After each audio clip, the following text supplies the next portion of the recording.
My first trip with them was to Aston Villa. 2 coaches were booked, and Eddie, Jem and myself took the train up to Stoke to catch them. We arrived in Aston at 11:30. Both coaches pulled up outside the Aston Villa Sports Centre, and 100 lads spilled onto the street, immediately adopting this new walk with the swinging of arms and flicking of heads. They had adopted their own form of identification, and you could tell by the way each individual presented himself how much confidence and status he held in this pack. Jem was right. This was mental, and you could feel the energy building as confidence jostled with arrogance, and the fear of violence from within this pack at any second, only heightening the adrenaline that was pumping round my body. What a buzz, and there hadn't even been a punch thrown yet.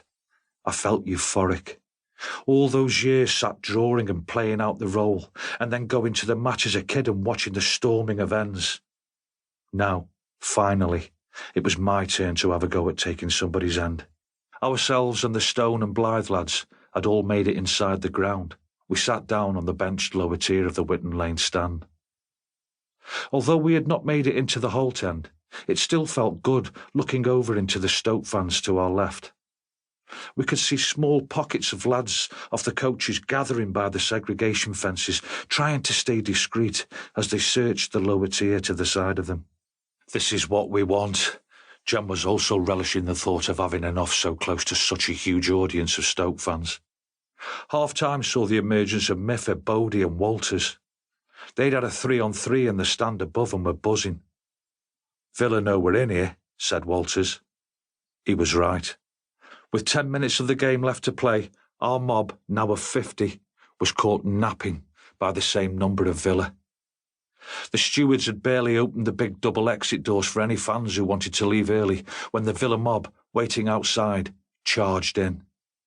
These were an older bunch of lads and looked battle-hardened, especially the dozen or so black lads that got well stuck into Miffer, who stood windmilling like a bear.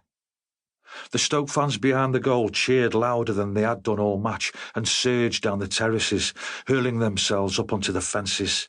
"Stokey aggro! Stokey aggro! Aggro! Aggro!" Oof, how long had I waited to hear that? The fight was 30 seconds old, and it was hectic. The Villa lads were giving it everything. We had upset them all day, and their onslaught was vicious. It was going off now, half on the benches and half inside the stand. And Villa were getting the result, until a dozen or so lads that had run along the side of the pitch came wellying in from the side. It was enough force at precisely the right time and gave us the edge for a brief moment. "Get together! Get together!" Miffer had blood streaming from both nostrils and was spitting it everywhere as he screamed advice.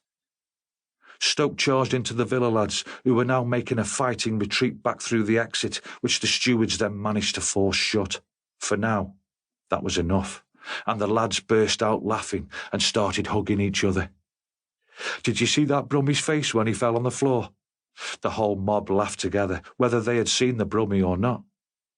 This was something they wanted everybody to know they were a part of, and the feeling was one of a great bonding amongst fellow warriors.